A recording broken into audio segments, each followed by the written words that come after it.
Hello out there and welcome to Public Conscience, the anti-corruption program produced by the Progressive Impact Organization for Community Development, PRIMOG. I am Adaobi Obiabumo and I'm with my colleague Esther Bassi. Thanks for joining us. On Public Conscience, we seek to evolve a corruption-free society by drawing government and citizens' attention to corruption reports and issues for prompt democratic actions against them. We also promote integrity by amplifying rare cases of the display of honesty by public and private individuals. We appreciate the MacArthur Foundation for supporting the production of this program. In today's program, the focus is on Nigeria's fight against corruption and the need for enactment of Whistleblower Protection Law. The African Center for Media and Information Literacy, AFRICMIL, in collaboration with PRIMOG, Shehu Musa Yaradua Foundation, and other civil society organizations took the advocacy for the passage of the Whistleblower Protection Law in the country a notch higher with a policy roundtable on whistleblower protection legislation. Corruption is a major problem in Nigeria that is largely responsible for widespread poverty. It is currently affecting every aspect of the society and hindering the country's development.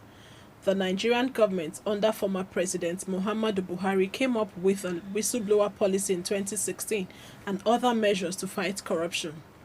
Almost 8 years after, whistleblowing policy is believed by many to have lost a great deal of momentum and failed to protect whistleblowers to a large extent. Today's program is a continuation of the conversation as the need for the government to strengthen whistleblowing in Nigeria with a law cannot be overemphasized. We will also look at the high points of the policy roundtable on whistleblower protection law and what the future holds for Nigeria's anti-corruption fight. For you out there, what is your assessment of the existing whistleblower policy over the years? How much do you think the absence of a whistleblower law is affecting Nigeria's fight against corruption?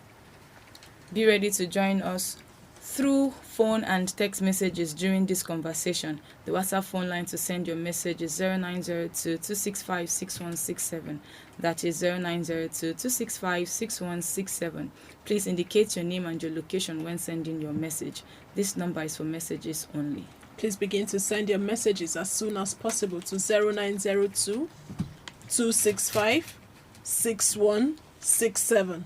That is 0902-265-6167.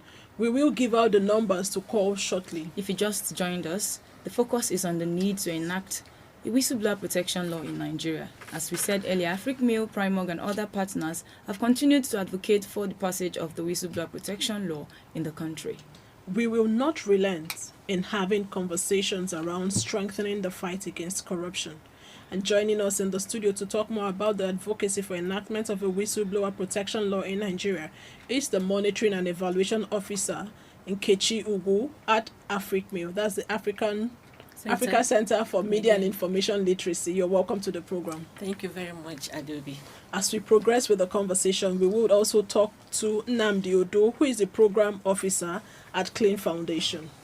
Thank you once again for joining us, Nkechi. Thank you very much. For the benefit of Nigerians out there, could you tell us more about the policy roundtable on whistleblower protection law? Okay, thank you very much, Adobe, for this question. The policy roundtable was actually in continuation of the efforts of AFRICMIL and other civil society organizations who are working on the anti-corruption fight to ensure the passage of the whistleblowing protection bill. This program was actually geared towards having a whistleblower protection law in Nigeria. And also, the policy roundtable was able to bring together both the government, the media, all the civil society organizations that have been working to promote transparency, accountability, and good governance to be able to talk about key ideas and strategies on how they can bring the whistleblowing and the passage of the bill to the front burner of the national discussion. So this is actually what the roundtable was all about, and it was organized by Africa Center for Media and Information Literacy in partnership with PRIMOG, Yado Center, and other MacArthur Foundation grantees. And outside that is also a way to, move forward to consolidate on the efforts so far. We can all recall that last year, the civil society organization has actually worked tirelessly to ensure that this bill was passed, but unfortunately, the bill collapsed. It didn't see the light of the day. So, in that light, But I understand that the Federal Executive Council passed that bill or approved it last year. Yeah, it was approved in the Federal Executive Council, but not yet sent to the National Assembly, and that is why the civil society organization needs to come together, strengthen the efforts in the advocacy to ensure that they pushed the lawmakers to pass the bill. All right, so tell us, what's the importance of this bill? Help us understand how much Nigeria needs a legislation to protect whistleblower now.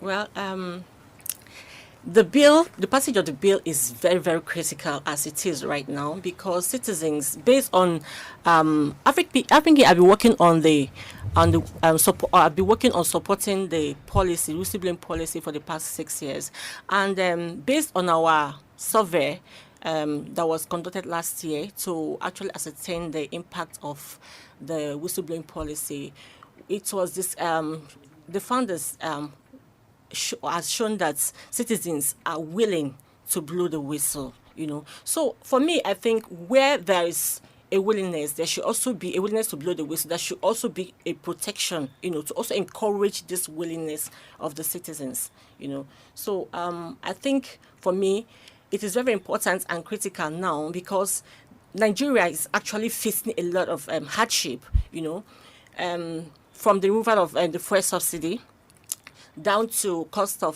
foodstuff in the market, transportation. In fact, the whole social welfare of Nigerian citizens in terms of survival is very, very tough this time around. So you could say that this will actually escalate crime, Corruption will actually come, because people will be looking for different means, to, meet up to the life cost of, the high cost of living. So that is why we need this bill, so that citizens will also, put in their effort, to be able to announce and disclose corrupt practices in different areas. So you think that it would be an avenue to block leakages in government? Exactly, yeah.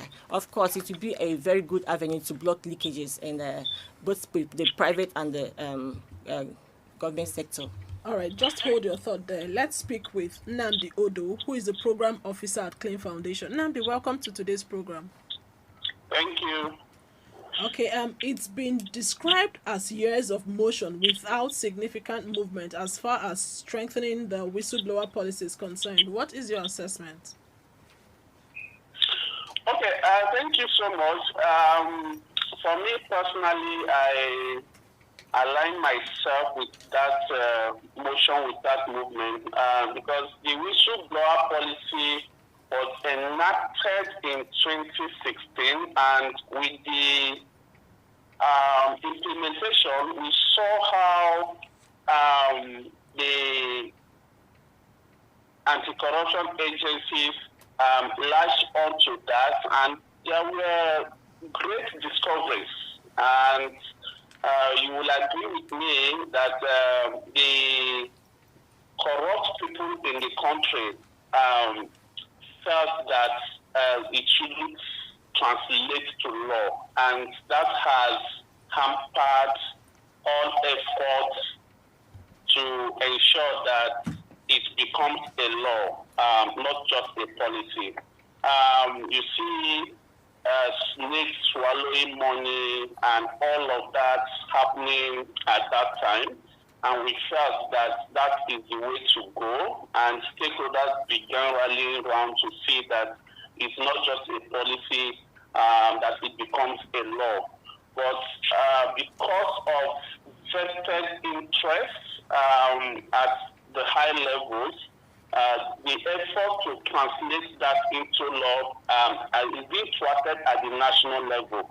However, at Clean Foundation, what we did is to go to the sub-national level, Bauchi State, in one of our projects, to persuade translating it into a law, and that we engaged with the Bauchi State Assembly, which they successfully passed the law, and the governor used it as a campaign promise that he will assent to the bill when they eventually pass it. And he lived up to that promise, assented to it. So Bauchi State has a whistleblower law, which from our follow-ups, the implementation is gradual, just like other laws that we have in Nigeria. We have beautiful laws that are not being implemented.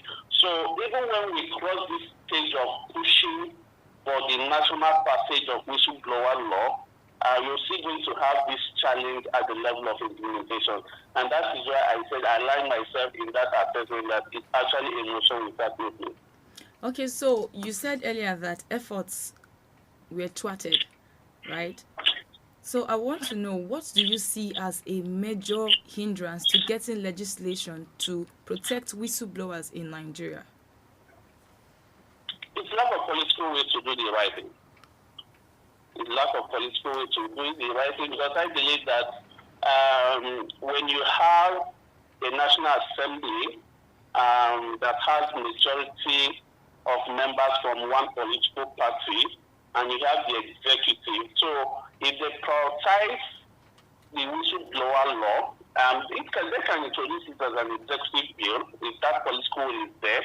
And we all know that it's found a high chance of being passed when it comes in as an executive bill than private members bill.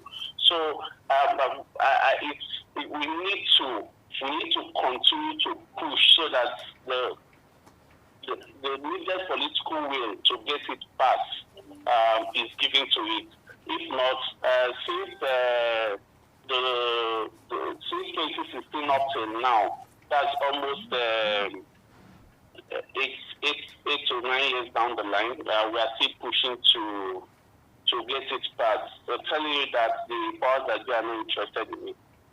So now that you said that the powers that be are not interested in it, how do you think this would affect the fight against corruption? Of course, a whole lot. If you saw when there was political will that backed up the policy, we saw a whole lot of revelation that came to the limelight in this country. So corruption thrives in secrecy, and that is actually how that would be the bane of anti-corruption fight if there is no protection, a law protecting whistleblowers so that people can give correct information to fight corruption, and they are sure that their safety is guaranteed. So all of that will increase corruption in the country. So there is need to see that we have this law passed and there is adequate provision to protect whistleblowers.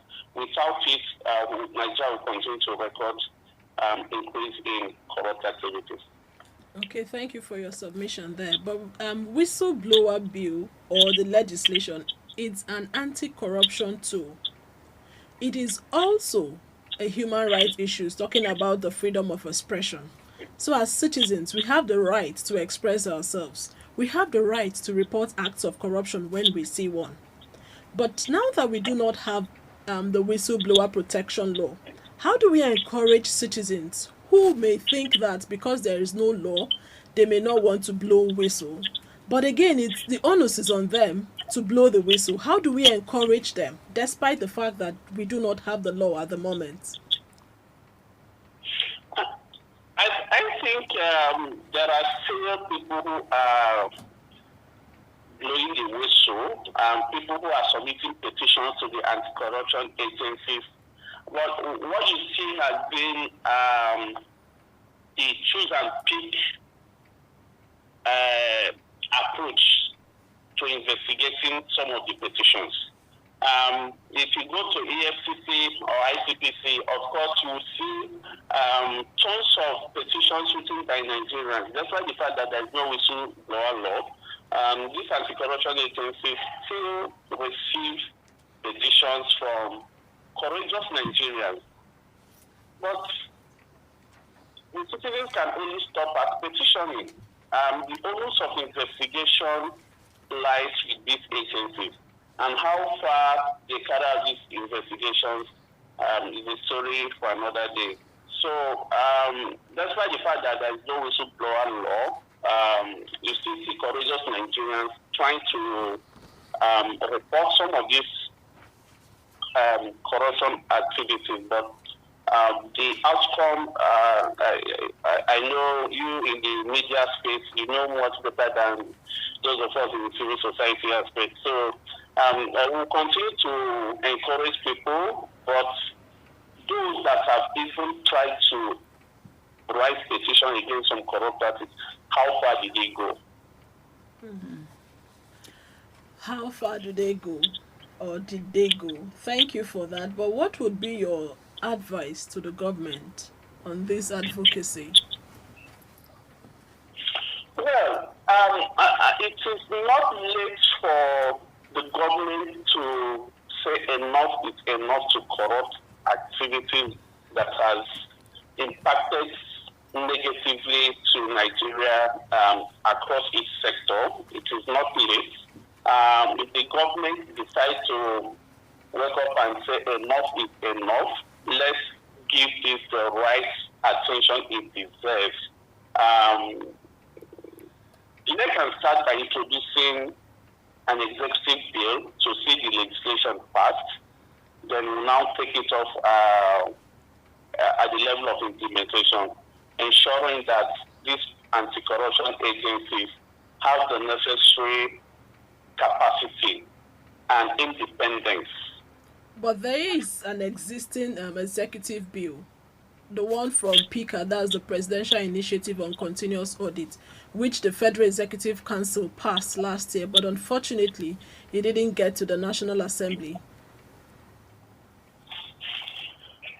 Are you there? It was not, PICA introduced it to the National Assembly, it was not passed. Yes, it was not passed. So, when you talk about executive bill, I know the last administration did the most they can with PICA, but if the president had interest to see it passed, that would have been passed. So this present administration can't pick up that piece of legislation. Of course, they are in the same political party, and since the mantra of the administration is the parties, they came on board using anti-corruption agenda. We expect to see this as a walkover for them. They can liaise with the leadership of the National Assembly to get that bill passed, and because they can assent to it. It can be one of the achievements in the shortest possible time, especially to also give the citizens a sense that it may not be what people are saying that this administration stands for. They can use that to begin to change the perception about corruption in the country, get that piece of legislation passed, and it's a legislation that needs to be driven by an independent body away from the existing one. Set it up and let's get it implemented. I think if the administration can achieve that in the shortest possible time, it will be a plus for the government. Thank you so much, Nnamdi Odo, Program Officer at Clean Foundation. Thank you for your submission this morning. All right, thank you so much. Okay, if you just joined us, you're on to Public Conscience, a production of Primorg. You just heard the voice of Nnamdi Odo, who is the Program Officer at Clean Foundation. He spoke on the need for us to have a whistleblower legislation, and he said instructively that if the current administration is interested in it, they can, within the shortest possible time, get that bill passed. In the studio, I also have Nkechi, who is the Monitoring and Evaluation Officer at AfricMil. Thank you again for being here.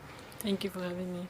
Do you align your thought with what Nnamdi said, that if the government is interested, we can have this bill? Yeah, I strongly align with what Nnamdi Odo said, because the whole process has been going on for the government to actually pass this bill. There's already an existing executive bill, so I don't think it's a big deal. It's just for the government to, own up to it, as in have the political will to pass this bill. I don't think it will be an issue, because they have all it takes to actually pass the bill. But the issue, the politics that is going on, is something that has been deterring the efforts of how this bill could be passed. So for me, I think what he says is actually very, very reasonable and correct. It shouldn't be it should be taxing for the government if the government does not have any conflicting interest. If the government is genuine in say they have the political will, of course it will be easy for them to pass. Because, for instance, looking back at the ninth National Assembly, President Muhammadu Buhari came up with the political will. He announced the Whistleblowing Policy Bill 2016 with the political will to fight corruption. So for us, it didn't work because at the end of the day, all the effort put in place, both in the aspects of the anti-graft agencies and anti-corruption agencies and CSOs, the bill couldn't be passed because they have their own agenda. So we need a genuine political will for this bill to be passed. I don't think it will be a problem for them. So the ball is on their courts, because once they assume or once they are genuinely concerned about passing the bill, of course they'll get the bill passed. So I totally align with his submissions. Okay, would want to know if the person listening at the other end of the dial also align their thoughts with yours. Do they think that the government lacks the will to get this law passed? What do you think are the challenges? You as a citizen, what would deter you from blowing the whistle? Please follow us on our social media platforms at Official Primorg. The spelling of Primorg is PRIMORG. Remember that we are streaming live on Facebook at Official Primorg. And remember that the program is interactive. The WhatsApp phone line to send your message to is 0902 265 6167. That is 0902 265 6167. Would want to know what your assessment is of the existing whistleblower policy over the years. How much do you think the absence of a whistleblower law is currently affecting the fight against corruption in Nigeria? We have a call. Your name and where you are calling us from? Yeah, it's anonymous. I cannot call my name. Okay, anonymous. Let's hear you. Yes, anonymous. Good morning. How are you doing? Very well, thank you. Yes, thank you very much. I think I'm a regular caller based on this anti-corruption on whatever that you use. Yeah. Okay. So my contribution on this is that I hear what Oganan did say, that he passed a bill to the National Assembly. Okay, how about people that have already blown a whistle and they are being sidelined on other people? Vital information, and they recover a money and they blow whistle on their head. After giving vital information, they went and sidelined them, put them on their own. Now they are on their own. They have dismissed at the job. They went to their houses, most especially like me that I'm talking to you personally. I blow a whistle against my boss during war time. So they recover 126 billion naira, 1.5 billion US dollars, 5.5 euro, and not access recover. And today, they turned against me. People that I give them the vital information, they recover that money. Federal government sidelined me. No. Now as I'm talking to you, my official residence that has been given to me, they went to that official residence and broke my house and packed my things to my belongings, which I bought it with my own personal money where I was working before. They took it there.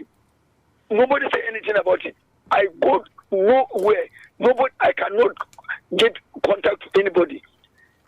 Whistleblower policy, when Buhari set up a committee, they invited me. They give me protection. Villa gave me protection. But after all the protection and everything, they asked me to go and look for where to stay. Are you people getting me? So when they asked me to go and stay somewhere else, that's the end of the story. When they set up a committee, presidential amnesty committee, they joined me with one commando, which the commando was assassinated now I don't so have anybody the challenge now for you is that you were not giving your reward. It could be Yes, I was between not giving my reward, 2.5 to and my 5% of yes, the money recovered.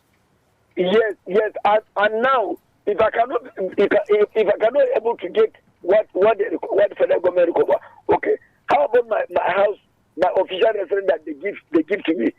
They take my family, they took my wife, and when that is happened, they took my wife and my children. Okay, did you reach out to PICA? Because I understand that the policy is I write to National Assembly, nothing has done. I write to EFCC, nothing has done. As I speak to you, I can only write to you to attach with my distance. Even right now, as I speak to you, my salary was stopped. Okay, I would, if you can hear me, do you have a pen there? Yeah? Do you have a pen and paper? Honestly, wait, I'm coming.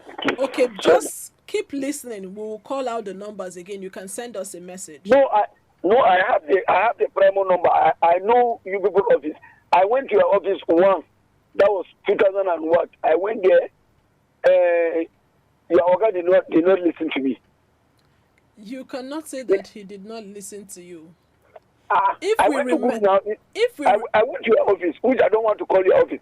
If you want it, I will write it officially to the Primo. Please write us again. Please write us again, because I understand as at that time you said the case was in court. So if a case is in court, there's little or nothing that we can do.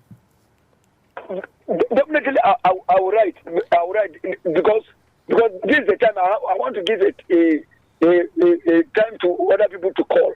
All because right. a lot of people have depressed on this whistleblower. I don't think any other person that I know. That was last month. Somebody come to me. Do you know what? Send us a text message. Send a message. We will continue the conversation from there. Okay. Thank you so much.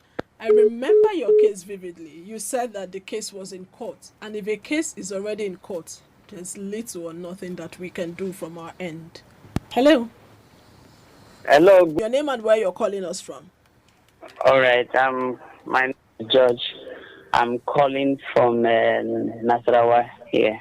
George from Nasarawa, thank you for joining us. How much do you think the absence of a whistleblower law is affecting Nigeria's fight against corruption? Well, I was busy listening to your conversation from the media. Honestly speaking, I want to say this. One cannot shoot itself on the leg. I can explain that. For the National Assembly to pass this law into law, it will be difficult. Because the people you are asking to pass this law, who are they to us? We have seen how for instance, let's see how the election of 25th March went. How the Supreme Court and the first court they reported to, everything, the Nigerians are so disappointed. Now, if you go to, even the agencies were asked to report to, just like the first caller, you are not even safe at all. So, before that law will be passed, I don't think that law has, in fact, it will die a natural death. But don't you think we are here to build institutions? It should not be about persons, because the people who you think that the law will fight them, it's not about them as individuals. We are looking at institutions. We are looking at Nigeria as a country. What is in it for Nigeria? What is best for Nigeria? Okay. So it's not about individuals. They will not be in National Assembly forever. Of course, I know that. Now, what I will say now is that the youth need to raise up. The youth need to come up and stand, and this is what we want. If the national security want to kill every Nigerian, but the problem now, our problem is religion. These things cannot work. So if all of us will say no to this religion, and now yes to our country, that this country needs to go. This country needs to come up. We need to fight for our rights. Well, and because now, since I'm bringing this in. Since I was born, they say you are the less of tomorrow. In fact, for my teachers, I can tell my teachers are lying. So what we need to do, we the youth need to stand on our rights, fight what we. If not, there's not. If the, I honestly speaking, when the whistleblower came up, I was so happy. All right. But the way I'm saying it, we are not ready for this. Thank you so much for your contribution. Keep the calls coming. Hello. First caller. You So, have it's 30 seconds to do that. It's a very good one. If the person that want to pass the bill, we are praying to the National Assembly to accept it. But if they accept it, anybody that want to blow a whistle, let him go through him. Because I saw somebody the first person that passed a bill of the whistleblower. He was using, I think, I'm sorry to say, but it's like he was using people to gather information for his own personal interest. Because which I don't want to call a name, and you know the person I'm talking about. Because I went to this person and I saw him, and nothing has done about it. Okay, so what you're trying to say is that if we must blow the whistle, we should go straight to the authority. We shouldn't go through a third party. No. This Nnamdi Abi is the I don't know the prime, or I think is the right place to go, because I want to be very specific to you. Somewhere like EFCC and whatever. When you give them the information, definitely they will receive them, but they'll come after you. That's the truth that I want to tell you.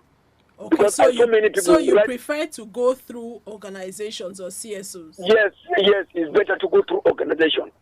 Even now, as I want to write my own. If I will write it to the office, you pass it to the NMD. That's what I want everybody to, when you write it. If you have any other whistle blow, you go to the organization. It's better than go to the organization. Is better. All right. To go direct, yes. Thank you. That's my own contribution. Thank you so much. The fears are germane. As a whistleblower, it comes with lots of risks. It comes with lots of reprisals. But again, you owe Nigeria a duty to blow the whistle. Kechi, let's take a quick peek into the draft bill. I'm sure you're fortunate to have looked into it. Like some of the callers have said, there's the issue of confidentiality.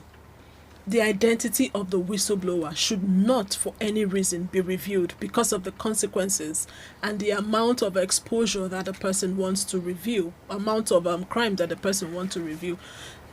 Are there aspects of the draft bill that looks into the confidentiality of the whistleblower and then the confidentiality of the disclosure made?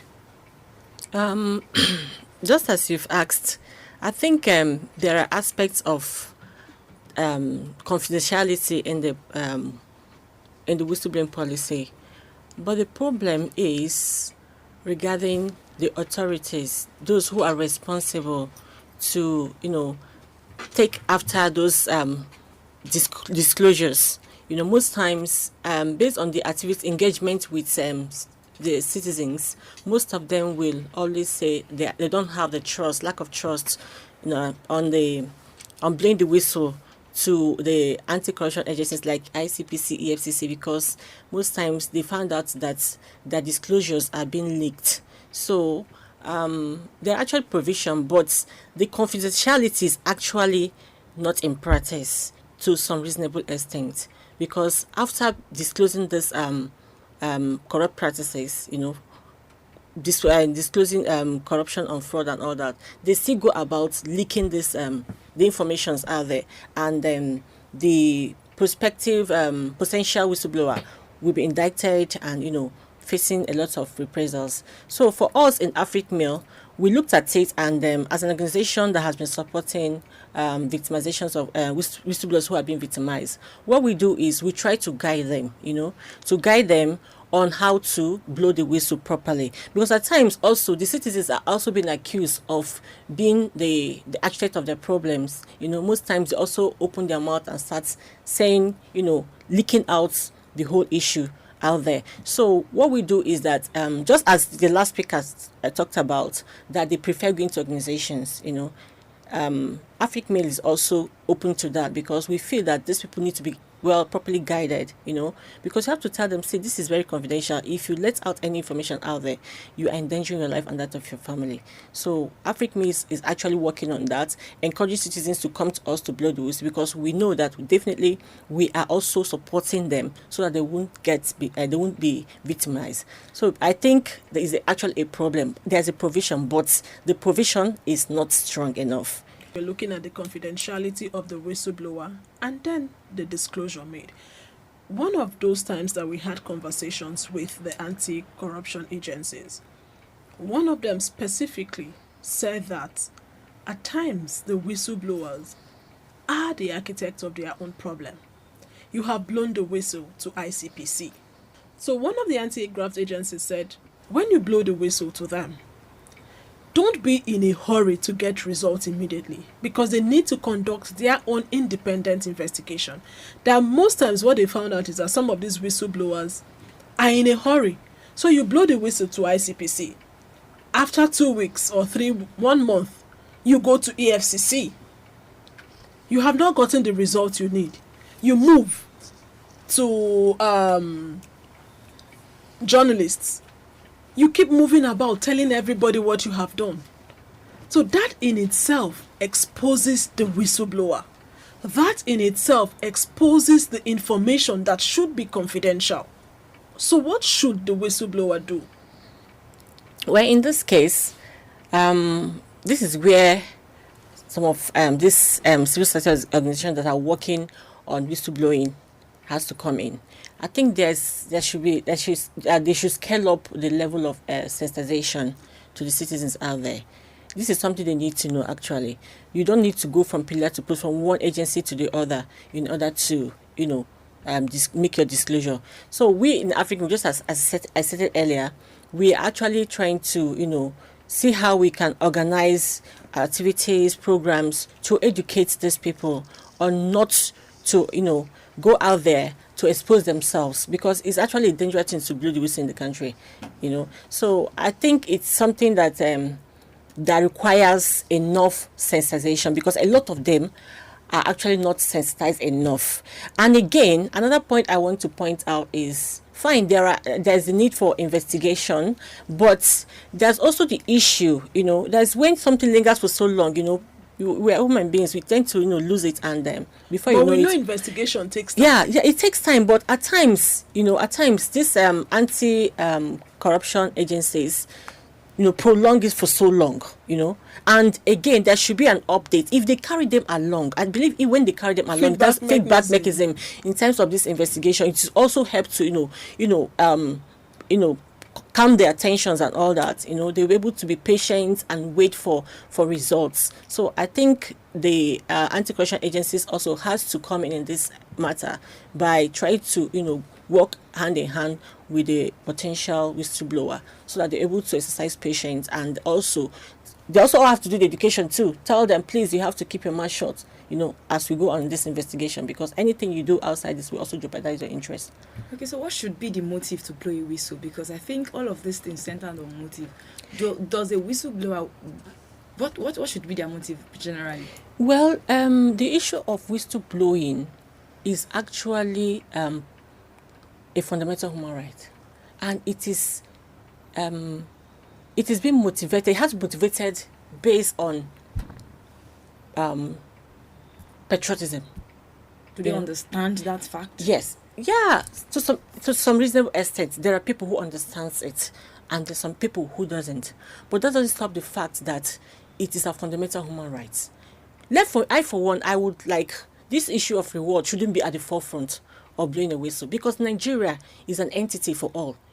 If Nigeria goes bad, it affects everybody.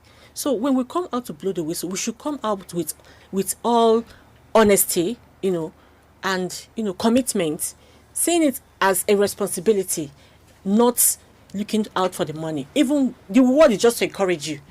I think the most motivation for Nigerians as it is right now is we just have to see ourselves as patriots. We see how we can be able to make all these disclosures to fight corruption, with a clean hand, with that intent of, okay, I want to save this country, Nigeria. I want to reduce corruption.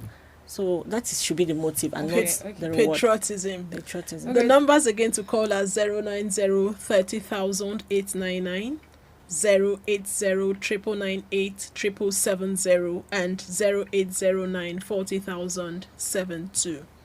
All right, so what kind of pressure do you think the lawmakers, they need to get from the civil society organizations and citizens to ensure whistleblower, as in the whistleblowing, is passed into law?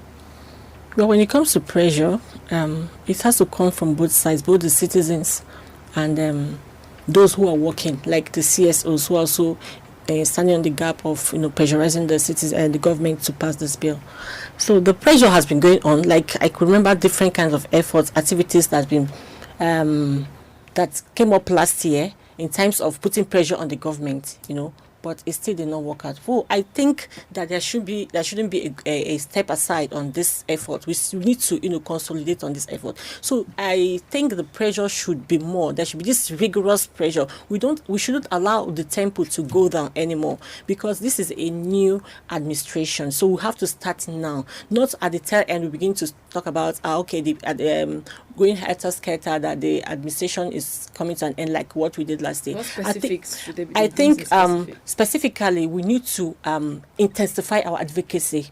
The advocacy has to be intensified, bringing on board both different stakeholders, both CSOs, media, and even government agencies. So we have to make sure we hold the government accountable to put up those to pass the bill into law, and also have to garner the citizens to also be included. The citizens has to join in the fight. And again, I think I'm also suggesting that we should also put up like rallies, and we need to make it blow it up. There should be a rigorous pressure, a movement. Thank you, a movement, so that it will be seen. It will be all over the place. It will be phenomenal in the media. You see it. Let it be a major concern, a major discourse in the national, in Nigeria. Whistleblowing, anti-corruption campaign, recovery, development when it comes to Nigeria. Do we have a message? Okay, for you out there, Primorg works with its partners, including CSOs, anti-corruption agencies, and individuals to enhance accountability, transparency, and openness in government. We treat information and hints about corruption with utmost confidentiality. Please send your message to us on our phone 0902 265 6167, or you could send us a message via our email at info@primorg.org. info@primorg.org. The spelling of Primorg is PRIMORG. What would be your advice to President Bola Tinubu-led government on strengthening whistleblowing with a law in Nigeria? Well, for Mr. President, I think for in the aspect of passing the bill, I would advise that he takes advantage of this bill. Yeah, because Nigeria is actually going through a lot now. So I think he has to leverage on this, on the passage of the bill, to also consolidate on his desired hope agenda, because a lot has been happening in terms of the economy, and Nigerians are facing a lot of hardship. And you could see that since the removal of the subsidy, without alternative means of survivors for Nigeria, it's really tough on Nigerians. So, and Nigeria is also known for borrowing. So we need to leverage on this, the passing of the bill, to encourage citizens, especially civil servants, so they also look out for leakages. So he needs all the money he can gather, to run his administration. So that is why I will be advising the president to take advantage of the bill, and looking at the integrity of Nigeria out there. Nigeria has signed to the Treaty of the United Nations for and UNCAC, so, and for him to have signed for this treaty, I think it is morally justified that he did the needful by, passing out this bill. He's also the chairman of ECOWAS, So looking at all these issues, all these facts stated right now, I think he should, adopt the passing of the bill. He should, take advantage of it. And also to promote the integrity of Nigeria to Africa and the rest of the world. Thank you. When it comes to the Committee of Nations, where is our pride of place? Thank you so much for that. Esther, we really need to go. Please visit our website, our news website, primorgnews.com. That is primorgnews.com for all the details of our reports and interviews. Visit our website, www.primorg.org, to get all the information about Primorg. Correction there, it's primorgnews.org. And you can watch our videos on Primorg TV, our YouTube channel. Please subscribe to get reminders when we have a new post. We sincerely appreciate our guests, the M&E, that's the Monitoring and Evaluation Officer at AFRICMU, Africa Center for Information and Media Literacy, Nkechi Ugu. Thank you for being here. Thank you for having me. We also appreciate our guest who spoke to us via the phone, Nnamdi Odo, the Program Officer at Clean Foundation. Public Conscience has the support of the John D. and Catherine T. MacArthur Foundation, committed to building a more just, verdant and peaceful world.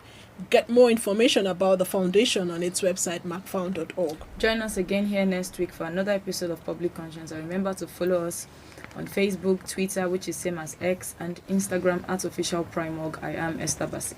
And remember that birth registration and birth certificates are both free if your child is under 18. Help stop the corruption in birth registration and do not pay for birth certificates.